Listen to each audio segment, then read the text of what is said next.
ତମ ସମସ୍ତଙ୍କୁ ମୁଁ ସ୍ୱାଗତ କରୁଛି ମୋ ୟୁଟ୍ୟୁବ୍ ଚ୍ୟାନେଲ୍। ତ +2 ସେକେଣ୍ଡ ଇୟର୍ ସମସ୍ତ ଛାତ୍ରଛାତ୍ରୀ ଯେଉଁ ବୋର୍ଡ଼ ଏକ୍ଜାମ୍ ଦେଉଥିବା ପିଲାମାନେ ସମସ୍ତ ଛାତ୍ରଛାତ୍ରୀଙ୍କୁ ମୁଁ ଅନୁରୋଧ କରିବି ଏ ଭିଡ଼ିଓଟି ଦେଖିବା ପାଇଁ, କାହିଁକି ନା ଏଇଟା ତୁମର ବହୁତ ଗୁରୁତ୍ୱପୂର୍ଣ୍ଣ। ତ ପିଲାମାନେ ତୁମର ପ୍ରିଭିୟସ୍ ଇୟର୍ ଯେଉଁ ଏକ୍ଜାମ୍ ଗଲା ତ ସେଥିରେ ତୁମେ କେଉଁ ପେନ୍ରେ ଲେଖିବ, ଜେଲ୍ ପେନ୍ ଲେଖିବ ନା ବ୍ଲାକ୍ ପେନ୍ ଲେଖିବ ନା ବ୍ଲୁ ପେନ୍, କେଉଁ ପେନ୍ରେ ଲେଖିବ ବହୁତ ଗୁରୁତ୍ୱପୂର୍ଣ୍ଣ। କାହିଁକିନା ପେନ୍ ଗୋଟେ ଏମିତି ଜିନିଷ, ଯଦି ତୁମେ ଜେଲ୍ ପେନ୍ ଲେଖିଦେଲ ତୁମର କ'ଣ ଛକି, ବ୍ଲୁ ପେନ୍ ଲେଖିଦେଲେ ଛକି, ବ୍ଲାକ୍ ପେନ୍ ତାହେଲେ କେଉଁ ପେନ୍ ଲେଖିବ, ତ ସେ ବିଷୟରେ ଆମେ ଡିସ୍କସନ୍ କରିବା ପିଲାମାନେ। ତ ଯେହେତୁ ଏଇଟା ଚିଠି, ସେ ଚିଠିରେ ସବୁ କିଛି ଦେଇଛି ତ ଆମେ ସେ ଚିଠିଟିକୁ ଆମେ ଆଲୋଚନା କରିବା। ତ ଚାଲ ଆମେ ଷ୍ଟାର୍ଟ କରିବା ପିଲାମାନେ। ସମସ୍ତେ ଯୋଡ଼ି ହେଇଯାଅ ପିଲାମାନେ, କେହି ବି ସ୍କିପ୍ କରିବନି। ତ ପିଲାମାନେ ତୁମର କ'ଣ ନା ଆର ବର୍ଷ ଯେଉଁ ପ୍ରିଭିୟସ୍ ତୁମ ଏକ୍ଜାମ୍ ଦେଇଥିଲେ ଯେଉଁ ପିଲାମାନେ, ସେମାନେ କ'ଣ ନା ବ୍ଲୁ ପେନ୍ ଦେଖୁଥିଲେ। ତ ବୁଝିଲା, ତ ବ୍ଲୁ ପେନ୍, ତ ବ୍ଲୁ ମାନେ ପେନ୍ ଦେଖ କେତେ, ତୁମେ ଭାବିବନି ମୁଁ ଯେଉଁ ପେନ୍ ନେଇ ଲେଖିଦେବି ସେଇ ପେନ୍, ନା ତୁମର ବ୍ଲୁ ପେନ୍ ବହୁତ ଗୁରୁତ୍ୱପୂର୍ଣ୍ଣ ନୁହେଁ।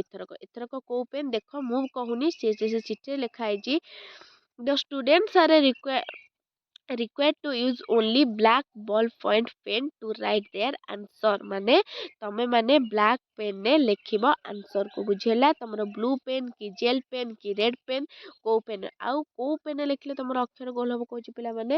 ତମାନେ କାହିଁକି ବି ଜେଲ୍ ପେନ୍ ଲେଖାବନି ମୁଁ ସେଇଟା କହିବି। ତ ବ୍ଲାକ୍ ପେନ୍ରେ ତମେ ଏଥିପାଇଁ ଲେଖିବ କାହିଁକି ନା ବ୍ଲାକ୍ ପେନ୍ରେ ତ ଲେଖିବ ବ୍ଲୁ ପେନ୍, ବ୍ଲାକ୍ ପେନ୍ ଯାହା ବ୍ଲୁ ପେନ୍ ସେ, କିନ୍ତୁ ତମେ ଲେଖିବ ୟୁଜ୍ ଆଣ୍ଡ୍ ଥ୍ରୋ ପେନ୍ରେ। ତ ୟୁଜ୍ ଆଣ୍ଡ୍ ଥ୍ରୋ ପେନ୍ରେ ଲେଖିବ କାହିଁକି ନା ପେନ୍ଟା ସରୁ, ତ ଲେଖିଲେ ତୁମ ଅକ୍ଷର ସୁନ୍ଦର ହେବ, ଜଲ୍ଦି ଜଲ୍ଦି ବି ଲେଖିପାରିବ। ମୋଟା ପେନ୍ରେ ଲେଖିଲେ ହାତ କାଟିବ, ବୁଝିଲା, ଅକ୍ଷର ସୁନ୍ଦର ହେବ କିନ୍ତୁ ହାତ କାଟିବ। 3 ଘଣ୍ଟା ସମୟ ଭିତରେ 80 ମାର୍କର ତମେ ଆନ୍ସର୍ଟା ଦେଇପାରିବନି। ବୁଝିହେଲା। ତ ତାପରେ ହେଉଛି ଜେଲ୍ ପେନ୍। ଜେଲ୍ ପେନ୍ କାହିଁକି ଲେଖିବନି ନା ଜେଲ୍ ପେନ୍ ଲେଖିବା ଦ୍ୱାରା କ'ଣ ହେବ ନା ତମ ଯେହେତୁ ଖାତା ଏତେ ମାନେ ବହୁତ ଦିନ ପର୍ଯ୍ୟନ୍ତ ଲଗା ହେଇ କେତେ ଖାତା ତମର ଥିବ ସମସ୍ତଙ୍କ ଖାତା, ତ ଜେଲ୍ ପେନ୍ ଲେଖିଲେ ଅକ୍ଷର ଘେସରା ହେଇଯିବ, ତାର ଛାପା ଉଠିଯିବ, ଯେହେତୁ ତମ ଅକ୍ଷର ମାନେ କ'ଣ ଆନ୍ସର୍ ଟୋଟାଲ୍ ଦେଖାଯିବ ନାହିଁ।